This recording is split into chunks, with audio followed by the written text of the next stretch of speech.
Hello friends, आर्था medical class में आपका स्वागत है। आज हम वीडियो का 5 पार्ट अपलोड करने जा रहे हैं। देखिए, इससे पहले हमने बीएमआर के बारे में डेफिनेशन किया था और बीएमआर के बारे में किया था। अब इसके बीएमआर के बारे में पार्ट 5 है हमारा। यहाँ पर factor of affecting of BMR. देखो, इसके कारक क्या है। बीएमआर घटना या बढ़ना, इसका बॉडी पे क्या फर्क पड़ता है, इस चीज के बारे में हम कारकों का वर्णन करेंगे। नंबर 1 है इसमें सरफेस एरिया।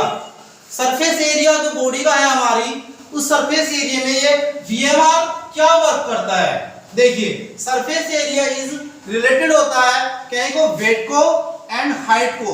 बीएमआर वेट और हाइट दोनों को पे डिपेंड करता है।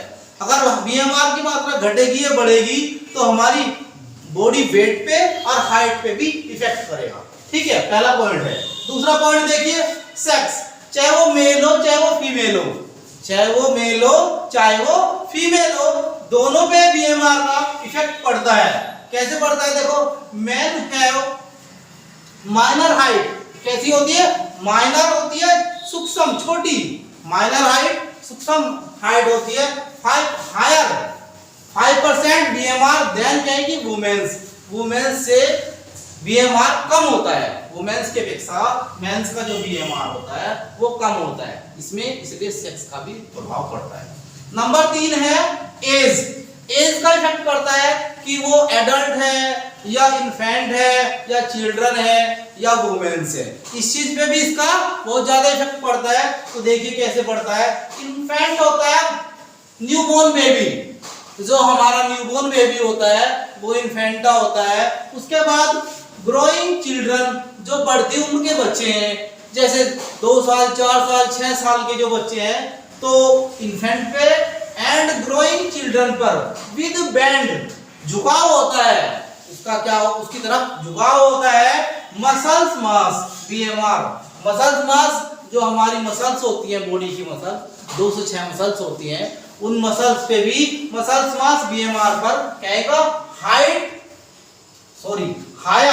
उनकी उच्च हायर होती है। उनकी मसल्स मास पर बीएमआर का हायर होना क्या की अपेक्षा देन एडल्ट, या बड़ों की अपेक्षा हायर होती है। किसकी होती है? इन्फेंट और ग्रोइंग चिल्ड्रन, जो बढ़ती उम्र के होते हैं या न्यूबॉर्न बच्चे होते हैं। ठीक है, नेक्स्ट पॉइंट है हार्मोन्स। देखो, हार्मोन्स हमारी बॉडी के अंदर बैलेंसिंग करते हैं। हार्मोन्स जो होते हैं वो किस टाइप से होते हैं? देखो, मेंस हो या वुमेन्स हो, चिल्ड्रन हो या इन्फेंट हो, सभी के अंदर, हमारी बॉडी के अंदर हार्मोन्स होते हैं। हार्मोन्स का वर्क क्या होता है? देखिए, इसमें थायराइड हार्मोन्स, जो हमारे में गले में होती है थायराइड, जिसको देखा होगा घेंगा रोग। कौन सा रोग होता है? घेंगा रोग। जो गला इतना मोटा हो जाता है फूलकर, उसे घेंगा रोग कहते हैं। आयोडीन की कमी से होता है। अब इसमें क्या होता है, तो थायराइड हार्मोन्स जो होते हैं वे हमारी गले में जो थायराइड ग्लैंड होती है उसमें क्या होता है T3 T4। जब हम टेस्टिंग कराते हैं तो वुमेन्स प्रेग्नेंट होती है या कोई भी डिजीज हो जाती है, वेट बढ़ना बॉडी का या वेट लॉस होना, दोनों कंडीशन में हम थायराइड का टेस्ट कराते हैं।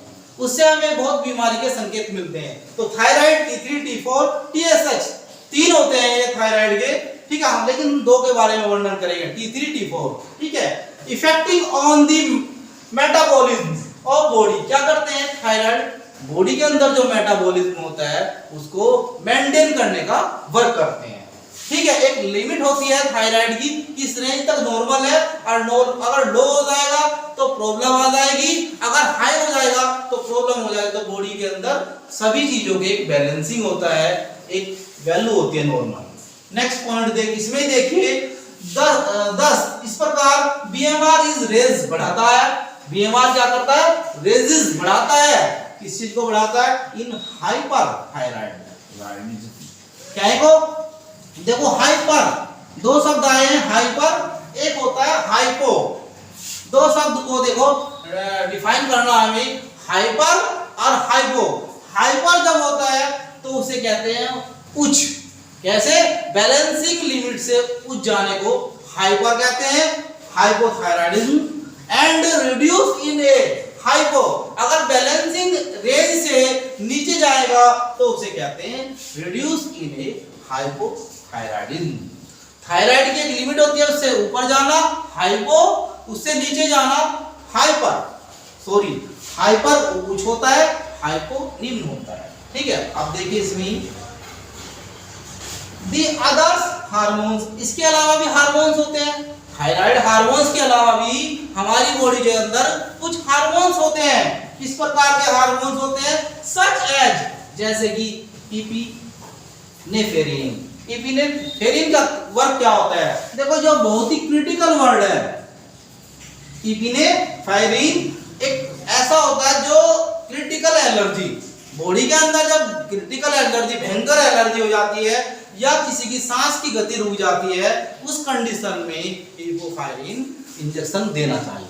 ठीक है, ये बहुत ही क्रिटिकल केसेस में होता है। ठीक है, एड्रेनल का ही साल्ट है इपोथायरिन।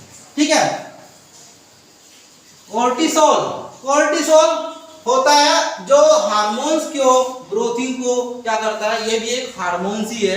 कौन सा? कोर्टिसोल ग्रोथ करता है हार्मोन्स को। ठीक है ना।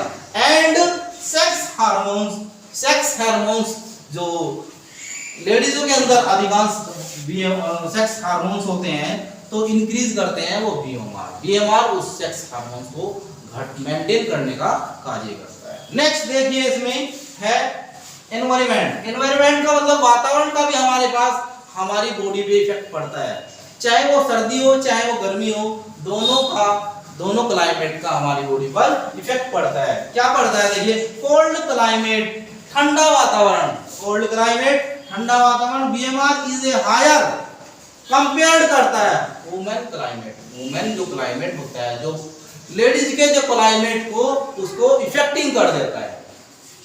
नेक्स्ट देखिए फीवर। फीवर का जो होना हमारी बॉडी के अंदर है, फीवर किस कारण से होता है? फीवर के जो कारण है, देखो fever comes in A increase बढ़ता है। अगर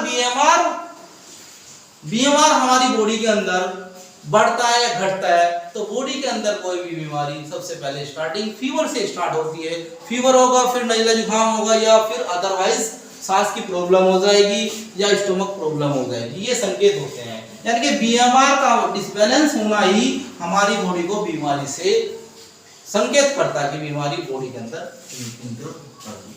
अब नेक्स्ट आता है डिजीज ऑफ स्टेट। जो बीमारी की अवस्थाएं होती हैं, बीमारी की जो स्टेट्स होती हैं, अवस्थाएं होती है, BMR is many causes as a infection. क्या क्या है? एक तो इंफेक्शन है। इंफेक्शन चाहे वो हमारे रेस्पिरेटरी सिस्टम से जाए या हमारे ओरली मुंह के द्वारा जाए, सांस की नली से जाए या खाने के द्वारा या लिक्विड पदार्थ के द्वारा जाए, इंफेक्शन हमारी बॉडी में एंटर करता है।